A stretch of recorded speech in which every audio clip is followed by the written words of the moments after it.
Every McDonald's fry looks golden and crisp, but in Europe they are made from just 3 ingredients. In the United States, that same fry carries up to 19 ingredients. Among them, a petroleum-based preservative banned across Europe and silicone found in caulk. Americans eat billions of these fries each year, never tasting the version European families get daily. So why would the world's biggest fast food empire serve 2 entirely different recipes under the same golden arches? The hidden cost of this divide is bigger than you think. The truth begins with the ingredients. Potatoes are the foundation, but in American McDonald's fries, they're just the beginning. The U.S. formula reads like a chemistry set. Potatoes, a blend of 4 oils, canola, corn, soybean, and hydrogenated soybean, each chosen for stability and cost. Hydrogenated soybean oil, once the industry's go-to for crispness, lingers in the mix, bringing trace trans fats that the FDA allows to be labeled as 0 if under half a gram per serving. Dextrose, a corn-based sugar, coats the fries to guarantee a uniform golden color and a hint of sweetness, no matter the harvest. Sodium acid pyrophosphate is added during blanching, keeping the fries from turning gray after freezing, a purely cosmetic fix. Salt is straightforward, but natural beef flavor is anything but. Despite the name, it's built from hydrolyzed wheat and milk proteins, processed to mimic the savory taste of beef. This compound contains glutamic acid, a relative of MSG, primed to trigger the brain's craving for umami. For vegetarians, the label misleads. There's no actual beef, but the fries are far from vegan. Preservation is handled by TBHQ, a synthetic antioxidant derived from petroleum. It's present at the FDA's maximum allowance, 0.02% of the oil, sufficient to keep fries shelf-stable through months of storage and cross-country shipping. TBHQ's role is to prevent the oils from breaking down, protecting flavor and texture as fries travel from processing plants to restaurants. To keep the frying oil from bubbling over, dimethyl polysiloxane, a silicone compound also found in caulk and silly putty, is added as an anti-foaming agent. The FDA lists it as safe for consumption, but several European countries ban or restrict its use in food. Dr. Lina Marquez, a food toxicologist, describes the result. Each additive is there for a reason: color, texture, preservation, or engineered flavor. What you're eating is less a potato and more a product of industrial design. The U.S. fry is built for endurance, consistency, and mass production, not simplicity. Across the channel, the same fries take on a different meaning. In European McDonald's kitchens, the ingredient list is stripped to its bare essentials: potatoes, oil, and salt. The oil, often rapeseed or sunflower, is chosen not for how long it can last in storage, but for its clean frying properties and neutral taste. There are no stabilizers, no artificial preservatives, and no engineered flavorings. Fries are simply sliced, washed, blanched, and fried, nothing more, nothing less. European regulations demand this simplicity. Every batch must be free from animal-derived additives, making the fries fully vegan. No hydrolyzed wheat, no hidden dairy, no ambiguous natural flavors. In the UK and much of the EU, even the dextrose, sometimes used for browning, is plant-based and optional, not a chemical requirement. As a result, European fries carry vegan certification and can be served to anyone, regardless of dietary restriction. Food law expert Elena Vasquez points to the legal backbone behind this difference. The European Union's food safety standards ban TBHQ and severely restrict silicone-based anti-foaming agents. Instead, McDonald's uses tocopherols, natural vitamin E compounds, as antioxidants. These are familiar to anyone who reads the back of a cereal box, not the label on a bottle of motor oil. The rules are clear. If there's a safer, proven alternative, it must be used. For European customers, this approach isn't a luxury, it's the baseline. The fries taste like potatoes, not engineered umami. They're cooked fresh, served hot, and safe for vegans, vegetarians, and anyone wary of industrial shortcuts. The proof sits on the tray. 3 ingredients, no disclaimers, no asterisks. European food policy starts from a place of caution. In the European Union, the precautionary principle guides every ingredient decision. If a chemical raises health questions in animal studies, it is restricted or banned until proven safe. That is why TBHQ, a petroleum-based preservative, is off the table across most of Europe. Even where it is technically allowed, warning labels are mandatory, and alternatives like vitamin E are preferred. Japan took a similar path, prohibiting TBHQ in food since the late 1950s, long before most Americans had even heard the term. The United States takes the opposite approach. Here, the FDA's generally recognized as safe doctrine, known as GRAS, allows companies to use additives unless clear evidence of harm emerges in humans. TBHQ, dimethyl polysiloxane, and sodium acid pyrophosphate all pass under this system, even though some have never been studied for long-term effects in people. The FDA sets maximum levels, like 0.02% for TBHQ in oils, but does not require pre-market testing for every possible risk, especially when it comes to mixtures of chemicals. Other countries draw their own lines. Canada permits dimethyl polysiloxane only with a special license and limits it to 10 parts per million. Australia bars it from foods meant for direct consumption. South Korea caps phosphate additives like sodium acid pyrophosphate in frozen potatoes at 2 grams per kilogram, citing concerns over kidney health. In the U.S., there's no such cap. Manufacturers are trusted to use good manufacturing practice. These legal boundaries shape the fries on your tray. In Europe, regulators err on the side of safety, forcing companies to justify every additive. In America, the burden falls on consumers to prove harm after the fact. The result is not just a different ingredient list, it is a fundamentally different way of thinking about food safety. A single serving of fries in the United States starts its journey on sprawling Idaho farms, where potatoes are harvested by the ton and loaded onto trucks bound for massive processing facilities. At one of these plants, Jae-won Kim, a supply chain engineer, oversees the first steps. Potatoes are peeled, cut into uniform strips, and plunged into vats of hot water. Here, sodium acid pyrophosphate is added to hold back the natural graying that comes with freezing. The fries are then par-fried in a blend of canola, corn, and hydrogenated soybean oils, all stabilized with TBHQ to keep oxidation at bay. Dimethyl polysiloxane enters the oil at this stage, suppressing foam so the plant can run fryers longer between cleanings.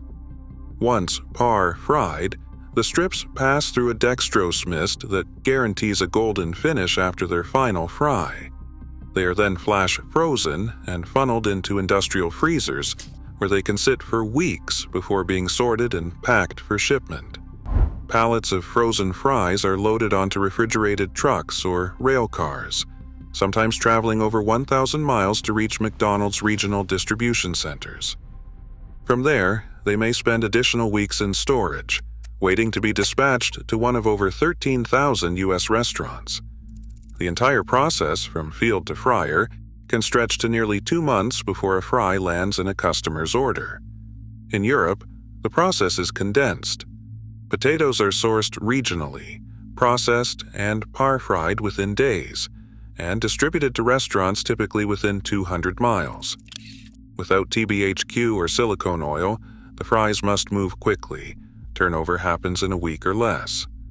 Oil is changed more often, and preservatives aren't needed to keep the product stable through long hauls or extended storage. The European model accepts slightly higher spoilage in exchange for fresher fries and a cleaner ingredient list. In the US, every additive is a response to the demands of scale. TBHQ and dimethylpolysiloxane aren't just food ingredients, they are logistical tools, enabling McDonald's to keep costs low and fries consistent across a continent. The American supply chain prioritizes efficiency and shelf life, while the European system is built around local sourcing and rapid turnover. The difference is baked into the fries themselves, long before they ever reach the counter. Every ingredient in the American fry is a calculation.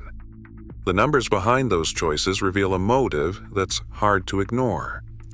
At the register, a serving of fries in the United States costs McDonald's about 32 cents to produce.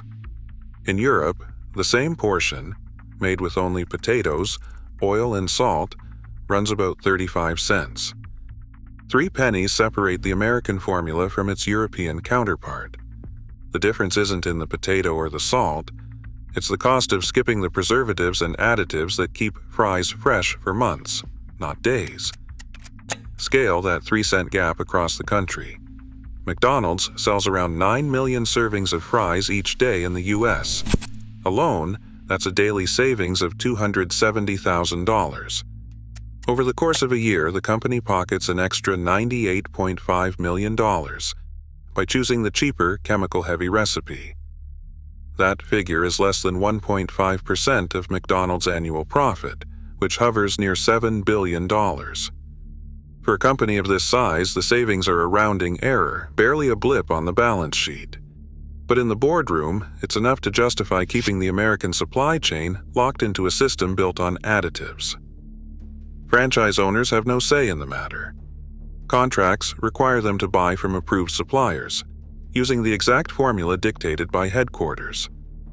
Even if a franchisee wanted to serve the simpler European fries, they'd be blocked by corporate policy and the terms of their investment. The 3-cent math is baked into every order, every day, across more than 13,000 restaurants. The result? A product optimized for shipping and shelf life, not for health or transparency. The choice is deliberate, and the numbers make it clear where priorities lie. Derlina Marquez stands in her cluttered lab holding a vial marked TBHQ. She explains, in animal studies, TBHQ causes real concern. Rats, given a diet with just 0.2% TBHQ, developed stomach tumors. That's a dose far higher than what's in a single serving of fries, but it's the kind of evidence European regulators take seriously. In the United States, the FDA allows up to 0.02% TBHQ in cooking oils. That's 1/10 the dose that triggered tumors in rats. But Americans can eat fries, nuggets, and snacks containing TBHQ week after week, year after year. No one has ever studied the long-term effects of this steady, low-level exposure in people. The only certainty is that TBHQ is rapidly excreted, but the story doesn't end there. Hydrogenated soybean oil, still present in the US formula, brings trans fats into the mix. The FDA lets any serving with less than half a gram of trans fat be labeled as 0. Marquez points to the loophole. If you eat multiple servings, those trace amounts add up. Trans fats are linked to heart disease, and no safe level has ever been established.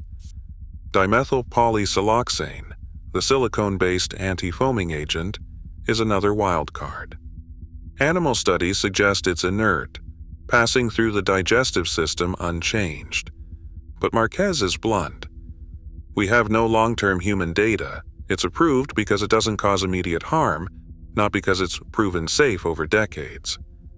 Sodium acid pyrophosphate, used to keep fries from graying, contains phosphates, compounds tied to kidney strain and cardiovascular problems when consumed in excess. South Korea limits phosphate additives in frozen potatoes to 2 grams per kilogram. The U.S. imposes no cap, trusting manufacturers to use what they deem necessary. Marquez lays out the gap.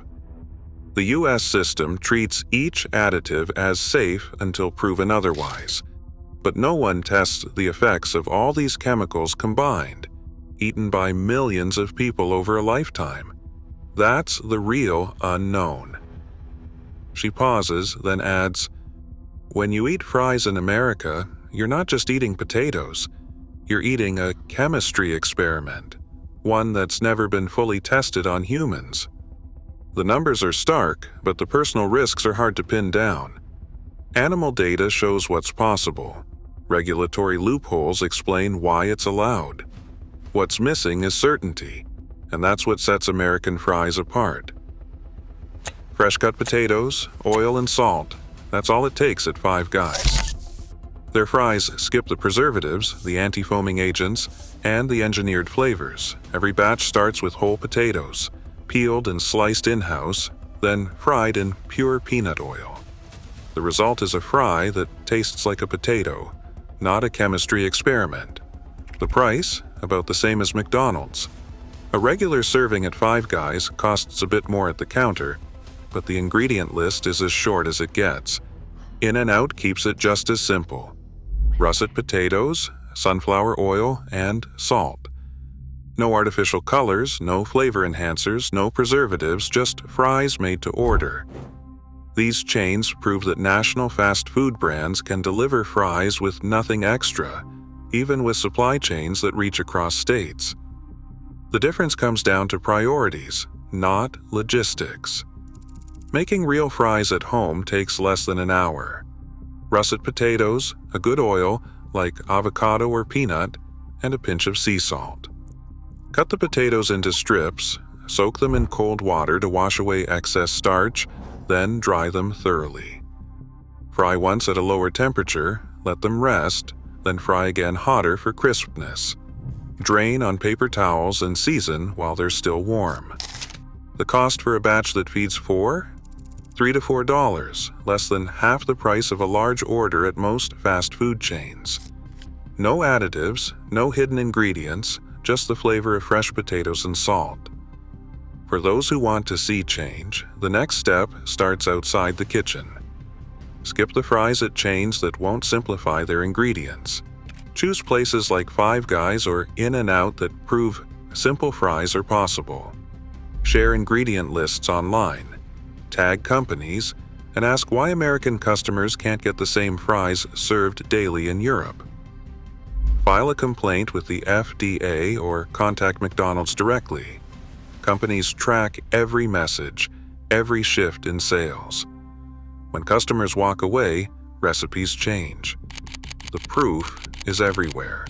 Clean, additive-free fries aren't a European luxury, they're a business choice. The more people demand transparency and simplicity, the harder it gets for companies to hide behind old excuses. Change starts with a single order, a single question, and the willingness to expect better from the world's biggest brands. Today, the fries served on American trays are a direct result of regulatory choices and corporate priorities. Over 3,000 food additives are legal in the United States, many banned abroad, shaping what ends up on every plate. As long as profit outweighs precaution, the ingredients won't change. The next decision belongs to consumers. What's in your food is only as safe as what you're willing to accept. Share your thoughts below.